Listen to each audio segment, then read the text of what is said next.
Hello one and all, welcome to Seen Through Glass. Welcome to the quite incredible and stunning Austria. If you didn't see my drive down here in the awesome Porsche 911 Carrera, you can check out that video after this one. I'll put a link in the description below. I am here for the GP Ice Race, which is taking place just over there.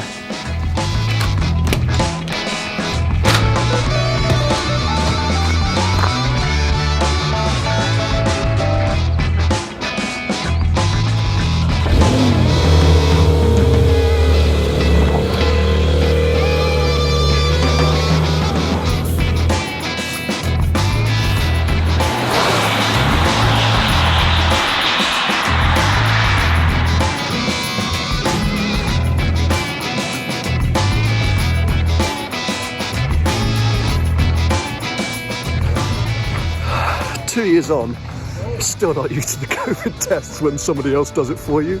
In the UK, we can administer our own COVID tests, but you come to events like this, and I just feel like they touch my brain. Anyway, it's good to be safe and secure, I suppose.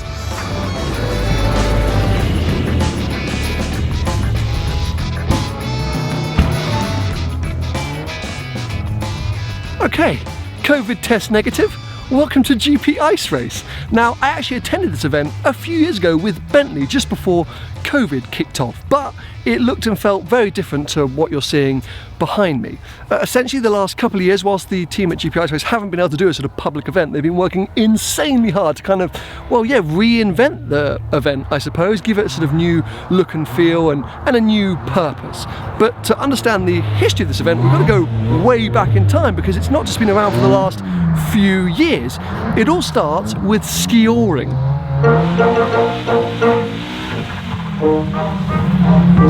Now, if you think ski-oaring looks dangerous, that's because it is, but it had much humbler beginnings. Way back in the day, maybe the early 1900s, farmers in snowy parts of Austria would get around by pulling themselves on skis behind horses, even large dogs. Sounds a bit mad, doesn't it? But that actually became an Olympic sport. Yes, ski-oaring, pulling yourself on skis behind a horse, was an Olympic sport in, I think, the 1920s or maybe even the 1930s. I mean, that's an Audi Quattro just cruising along with somebody on skis behind it. Because yes, with time, people decided to replace the horse with motor cars. I mean, that was happening all over the world. Why not do it in ski-oaring? And one of the sort of most famous, prestigious and well-attended ski-oaring races was here by Lake Zell in Austria. Then in the mid-1950s, when sadly the original Professor Porsche passed away, they decided to make this very famous ski-oaring race in sort of memory of him, because this is a very Porsche-rich region. The Porsche family have owned property here for a very long time, and also the original Porsche factory wasn't that far down the road. And the event ran for a huge number of years to great success. Cars like the 356 or the 550 Spider would thrash it out on the Lake Zell racetrack, pulling skiers behind them, just like that Quattro was a second ago. Then, sadly, in the mid-1970s, for a number of reasons, the event got cancelled, and there wasn't really any thought that it would come back. But then in 2018, Ferdi Porsche, one of the grandsons of Ferry Porsche, decided to bring the event back, and GP Ice Race as we now know it was born. So Ferdi, and then Tino, who also a lot of you do know and has appeared on the channel multiple times before, and a number of other people have, as I say, been working incredibly hard the last couple of years to make the event, well, bigger and better than it's ever been. So it is sad and frustrating that this year they still can't have the public in. Austria's COVID restrictions at the minute are very, very strict, hence the COVID test when I arrived. But there are a number of manufacturers, teams, individuals here kind of showcasing what the event can be and what hopefully it will be times 10 next year. So think of this as kind of like a preview of what's to come in the future, and a showcase of some incredible stuff. And we're going to kick things off in style and kind of celebrating this event's Porsche links, because I'm going to be jumping into a Taycan with Ferdi for a lap of the track.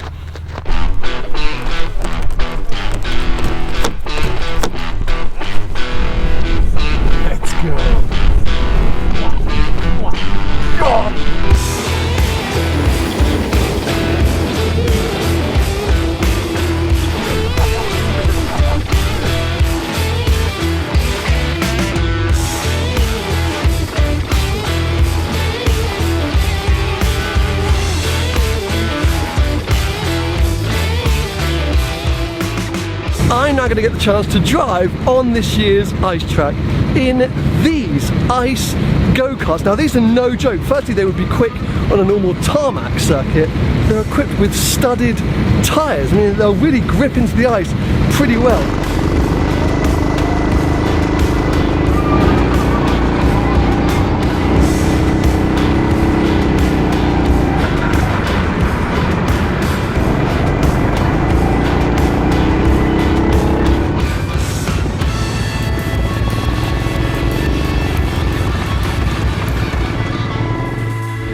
If you're a long-time viewer of this channel, you'll know I have one rule when attending big car events, and that's always check the car park. And look at this incredible green with tan Audi RS6. I've really started to get into the new RS6 recently. Still haven't driven one, but in a spec like this, wow. Now I know there's a heavy Porsche influence on this event, but this car may have just won my favourite car at the entire event. Check out this stunning black with tan interior Ferrari Testarossa, which has skis suction mounted to the roof. Absolutely outrageous. Those of you that follow lots of sort of car people on Instagram may know that this car is owned by a guy called Maxige on Instagram. That's his handle, at least, and he really does use it and drive it and in these kind of conditions, and it's just unbelievable to see. I spoke to him earlier and he told me that he actually came here to try and do some skioring. I don't know if he wanted to drive or ski, but he looks equipped to do both. And yeah, what an amazing looking thing. Very nice 992 Turbo S with the kind of additional aero kit or aero pack. Having spent so much time back in a 911 and a 992 generation 911 and now coming to this event, I'm kind of obsessed with the idea of Turbo S's again. And yeah, this kind of subdued spec is working for me. Quite a few of them knocking around, but yeah, big fan of that. Another RS6 next to a very nicely spec'd green Audi SQ5, and actually we're kind of in Audi gang, because then look at this, an e-tron. Is that the RS? It might be. I don't quite know how to differentiate the two, but obviously sort of Taycan rival. Very good looking car, that, I think. So whilst I'm constantly being blown away by the things on display or taking part in today's Iceolated event, this has really caught my attention from the minute I arrived. The brand new GT4 RS, a car which I think we've all kind of wanted Porsche to make forever, and yes, it's now finally here. And with huge thanks to the GP Ice Race team and to Porsche, I'm going to get to experience this car today from the passenger seat out on the ice track. I mean, very few people have been able to experience this car yet, so I'm hugely grateful for this opportunity. I'm so intrigued by this thing.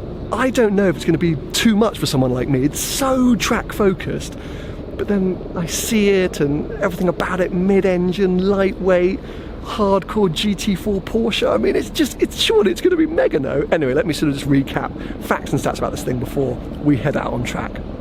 Now I have to say, in the flesh, this thing is so aggressive looking. It has insane presence. It is full-on race car. Lots to talk about with this car because, like with any kind of RS model that Porsche do, they put a ton of work into it, and it is a pretty special thing. A car which, as I say, I'm pretty sure we've all wanted to come along for so long, but we weren't sure if Porsche would actually go ahead and build one. But no, here it is, and yeah, it's going to be a car that I think everyone's going to want, and it's probably going to be absolutely incredible to drive.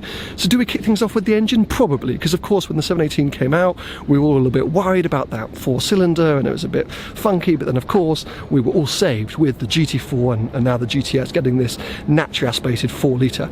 I went around the back there to show it to you. You can't really see very much, but that's modern engines for you. However, this car has 80 horsepower more than the 4-litre in the GT4. It's a very noisy helicopter goes off on a sightseeing lap.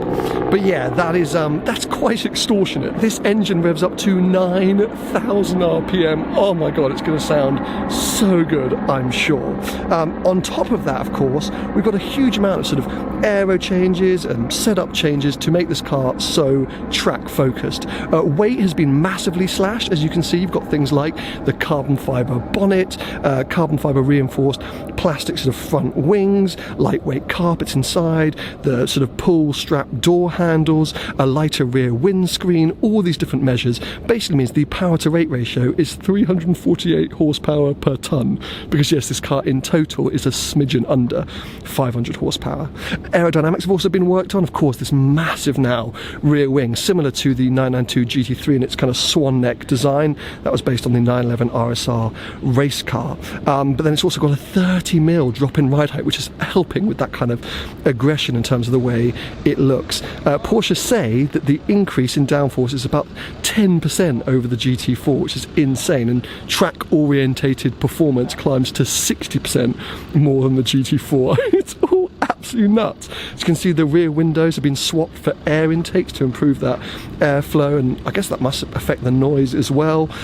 Bespoke shock absorber set up for this car. Anti-roll bars rates have been sort of, you know, tweaked to sort of give better handling, and then this car's got that sort of additional Visac package, so you get things like a titanium roll cage inside, these very special sort of magnesium forged wheels, and yeah, I mean, it's just absolutely outrageous and a mad thing, and I cannot wait to experience it, even from the passenger seat.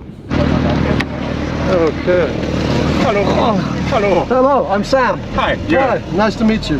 How are you doing? Very good, how are you? Tough work. You look like you're having fun. Oh, tough work. I'm going to have a little GoPro with me if you don't mind. Sure. But this is super exciting. Yeah. Yeah. Looks great, sounds great. Exactly. It's a hard day of work for you. Don't tell anyone. Yeah, you're like, why did they make me come here? I wish I could just stay in the office all day.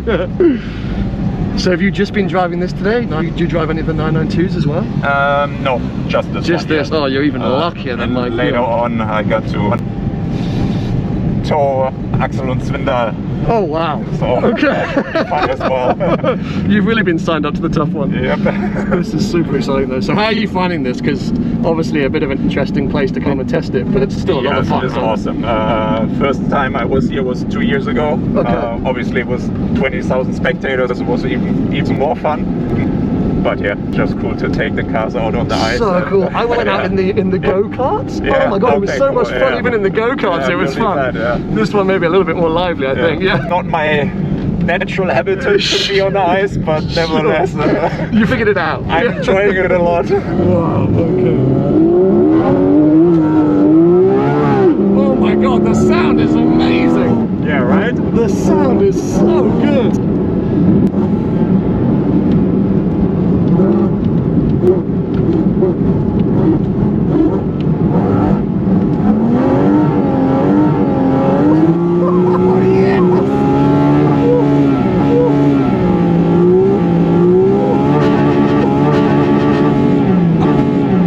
I'm in love. I'm already in love. Good. Whoa, whoa.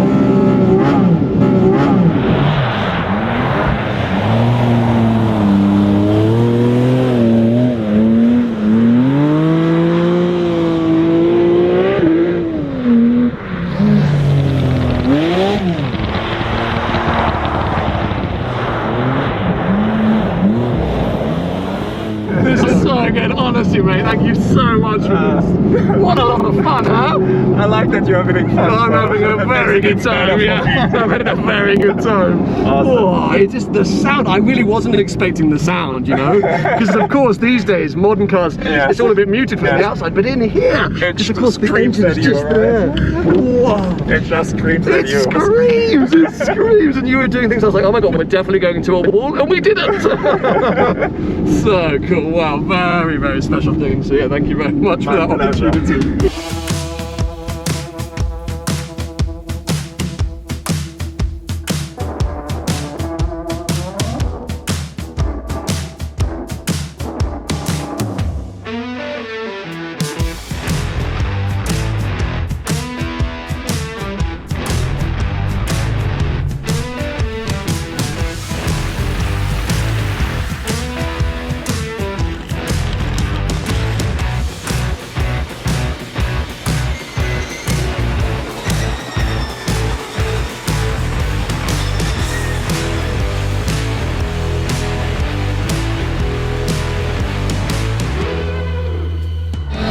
This whole event is about future and past. This moment right now, couldn't summarise that better. We have got an Audi Quattro original rally car being followed by the Dakar RSQ e-tron, literally fresh from the sand dunes of Saudi Arabia, now out here in the snow. This is full on! Now, some of you might think, with all my predictable Porsche loving, that I've kind of skipped past the elephant in the room, the Audi RSQ e-tron Dakar car. Now, multiple reasons why I haven't really showed it to you yet, because Audi are quite sort of protective over it. If you don't know, this thing is completely revolutionary in the world of Dakar rally. Looking towards the future, as the e-tron name suggests, it is an electric Dakar rally car, but with a really interesting range extender. Of course, not only is it going to have to be putting out its 671 odd horsepower regularly, it's got to go for an incredibly long distance. So how do you do that with an EV? Tony and I are always on the podcast talking about how range and infrastructure is a big issue. They don't have charging stations in the middle of the Dakar rally, and you're going to lose the rally if you stop to charge. So this has got a sort of basically a combustion engined generator. So it's not really a hybrid. They use the combustion engine to, well, convert and charge the batteries. So it's got an MGU, a motor generator unit, which then, you know, powers the axle. So the engine helps charge the batteries via a generator, which then powers the axles. So really, it's really complicated, but quite amazing, and the thing looks absolutely mad. Very cool thing to see. I wasn't avoiding it, I promise. If today wasn't already epic enough, look at this weather now. The sun has come out, the gloves are off. Oh my god, this is just spectacular. Days like this, I feel pretty lucky to do what I do, I have to say. Amazing people, great cars, great atmosphere, great location. This is just a teaser. This isn't actually the event. This is just a suggestion, a hint as to what's to come. I'm coming back to this every single year. Screw Goodwood Festival of Speed. It's all about GP Ice Race.